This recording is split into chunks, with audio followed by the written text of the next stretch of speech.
Having never bathed previously, Bobby, China, Maverick, Alan, and Travis were once terrified of water. Jump in there.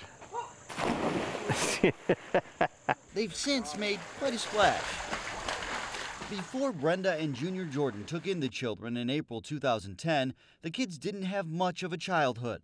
They didn't know their ages, how to read and write, how to eat properly, or even use the bathroom. One had an IQ of just 33. It touches my heart because I've seen where they started out at. But then the Jordans opened their hearts and their home. We got them and we give them that attention and more love. I think that's why they bonded so fast to us. I sleep here. Now they have real bedrooms. You guys like going to school?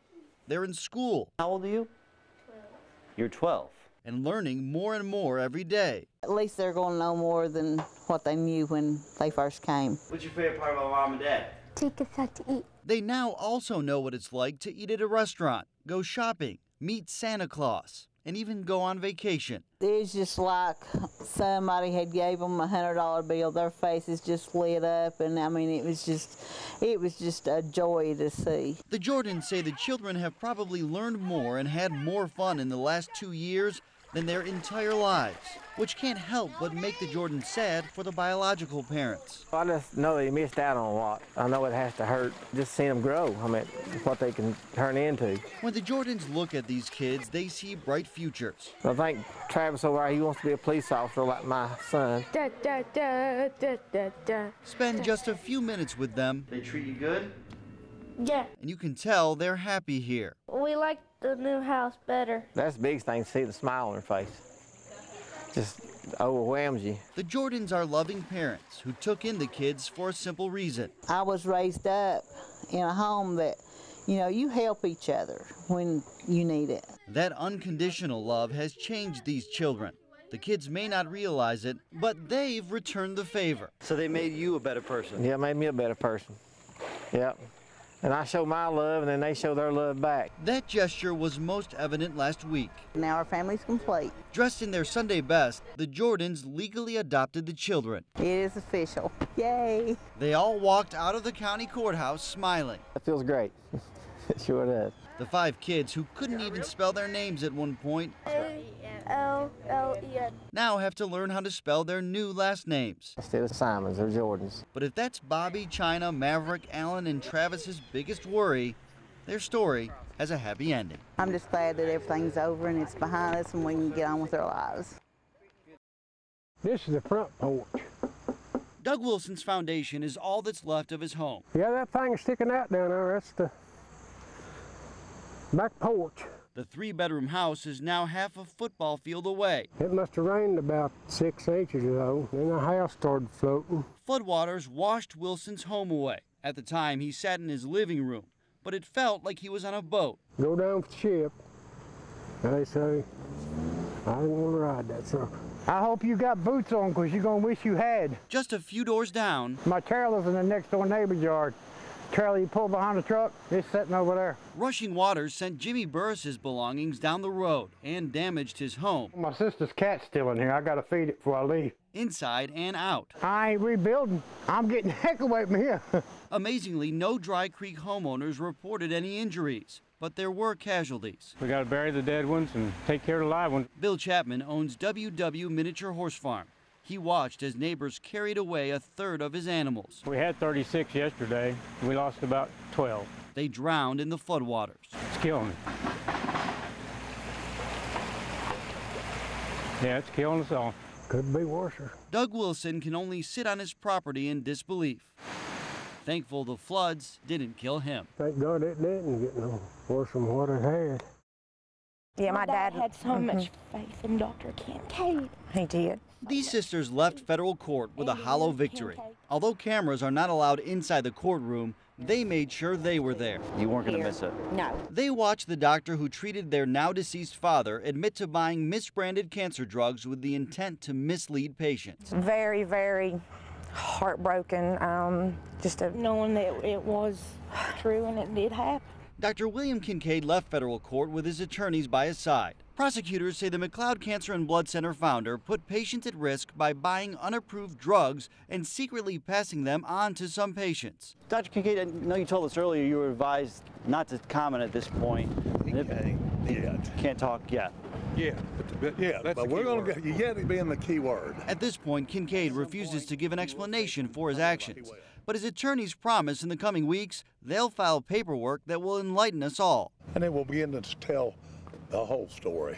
Kincaid's attorneys say of the $83 million worth of drugs purchased by McLeod over several years, the misbranded drugs made up just 2.58%, or a little more than $2 million worth. Perhaps not a lot by their standards, but that's still enough money to pay off Kincaid's home and farmland. His property is appraised at more than $2 million.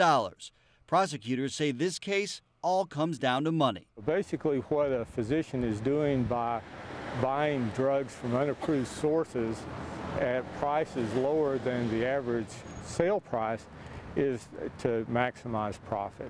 Is there anything you all want to say? My dad's a great man. Kincaid's family says his guilty plea should not define him. He's done way better things than all of this.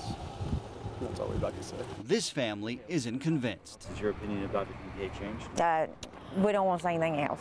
It's a beautiful little creek. This creek looks and sounds inviting. I've seen children playing over here, trying to catch crawdads or whatever. But since this sign arrived in Wayne McKeon's neighborhood Friday, warning of elevated levels of fecal bacteria, aka sewage. Oh, mercy. It's a shame to see it the way it is now. The retired police officers remain on patrol. I ran them out. I told them, please get out of that creek.